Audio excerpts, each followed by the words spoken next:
March 4, 2019, a freezing dusk settles over northern Minnesota's Bear Head State Park. Rangers spot something strange on a wildlife camera: a lone, pregnant woman, coat torn, boots soaked, stumbling through waist-deep snow, and behind her, a shadowy shape. Then another. And another. A wolf pack. But they're not attacking. They're following. Closely. Hours later, her name would flash across national headlines. Not because she survived the woods, but because of how she survived. The woman, 7 months pregnant, had vanished 2 days earlier during a solo drive to visit family. No phone. No food. Just instinct. What happened in those woods would leave biologists speechless and spark 1,000 debates online. One woman. One unborn life. And a pack of wolves that did something no one expected. Hit like, subscribe, and let's go. Emily Larson lived a quiet life on the edge of Duluth, Minnesota, a modest 2-bedroom home tucked among birch trees, with wind chimes whispering on the porch and a kettle always on the stove. At 34, she was a maternity nurse on leave, preparing for her own first child.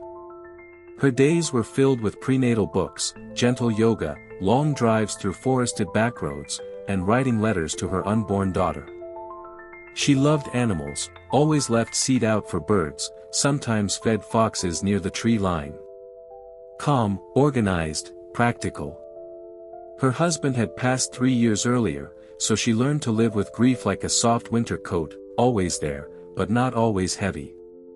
On March 2nd, she packed a weekend bag and set off to visit her sister up north. She left a note on the counter, not knowing it would be days before anyone saw it again. Somewhere between Tower and Ely, the snow began to thicken, swallowing the road in silence. Emily's GPS lost signal, her phone flickered, and then, nothing. She missed a turn. Then another.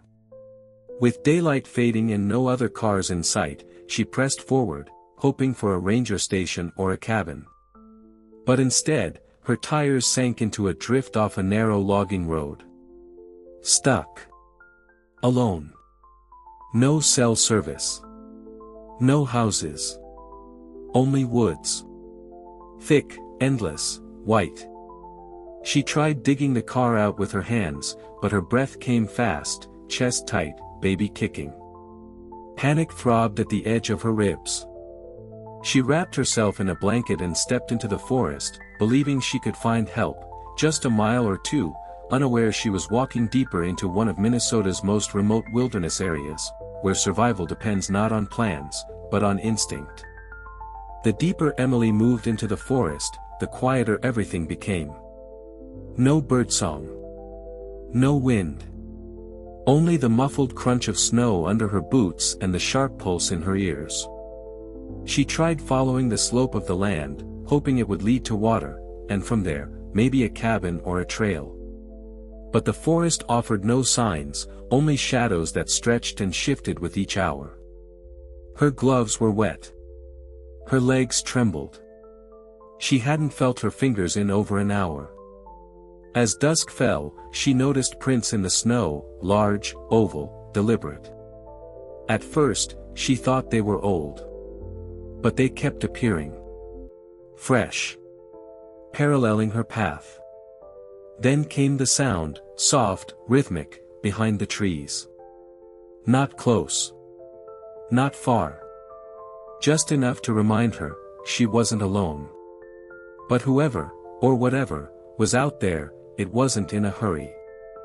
As night settled, Emily's legs gave out beside a fallen pine. She curled into herself, clutching her belly, whispering to stay calm. Then, a sound. A low, distant howl. Followed by another. And then silence. Her breath hitched. Wolves. But they didn't come closer.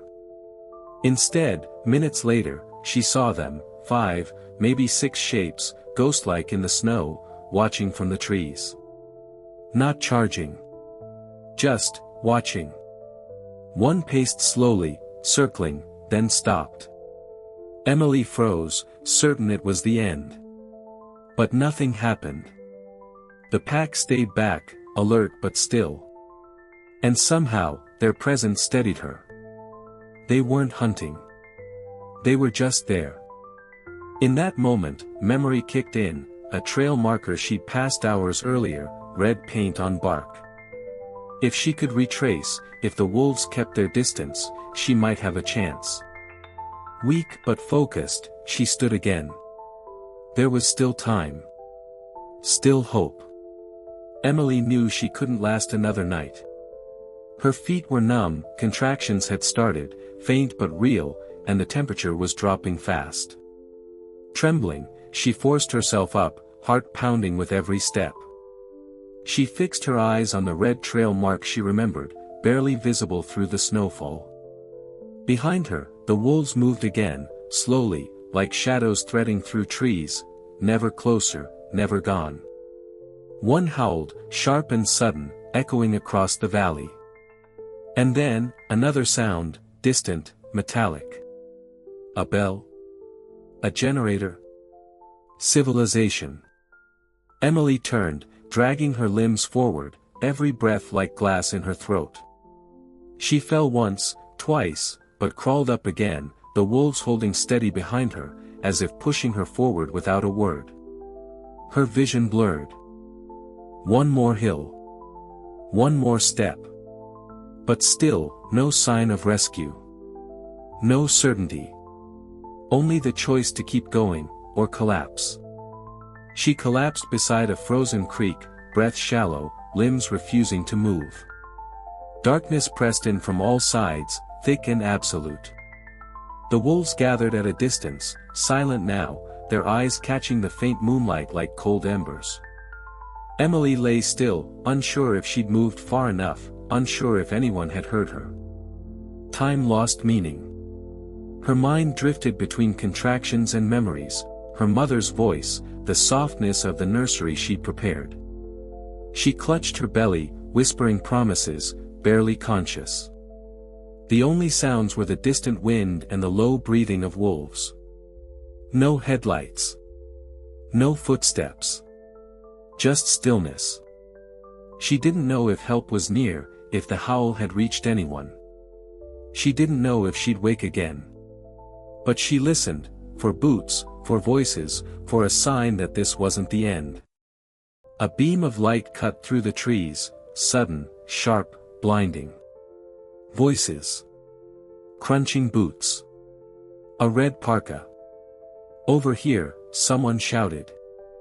Emily blinked, disoriented, then tried to lift her hand. A medic dropped beside her. Warm hands. Flashlight in her eyes. Oxygen. She was shaking uncontrollably, but she was breathing. The wolves had vanished, no trace, no sound, as if they'd only existed for her. The rescue team wrapped her in blankets, strapped her to a sled, radioed for evac. Her vitals were weak but holding. And then, a sound from within. A kick. Strong. Rhythmic. The baby was still alive. Emily wept, her body too cold to sob, her breath catching in gasps. Against all odds, she had made it out. She had made it back. Emily recovered slowly. Weeks in the hospital, then months of therapy, physical, emotional, maternal. Her daughter, Lila, was born healthy, eyes wide and calm, as if she'd already seen too much of the world. Emily never romanticized what happened. The forest had nearly taken her. But what stayed with her most weren't the freezing nights or the fear, it was the wolves. Their presence, their distance, their strange, silent company.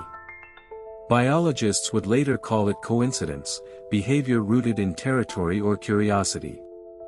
But for Emily, it was something else, a quiet reminder that even in nature's harshest corners, there are moments of grace. Today, she speaks quietly about that week. Not as a miracle, but as a lesson. Sometimes, help comes in the form we least expect, and leaves without a sound. Some stories stay with us not because they're loud, but because they're quietly unforgettable. Emily's journey wasn't just about survival, it was about the quiet resilience that lives in all of us, and the strange ways nature sometimes meets us halfway. In a world so often divided, it's powerful to remember that life, even in its wildest form, can show a kind of silent mercy. Thank you for spending this time with us. If this story moved you, share it with someone who might need to believe in strength, in instinct, or in something greater than fear. Would you have made the same choices in her place? Or would fear have kept you still? Let us know below. Like, subscribe, and until next time, stay warm, stay kind, and never underestimate what might be watching, just out of sight.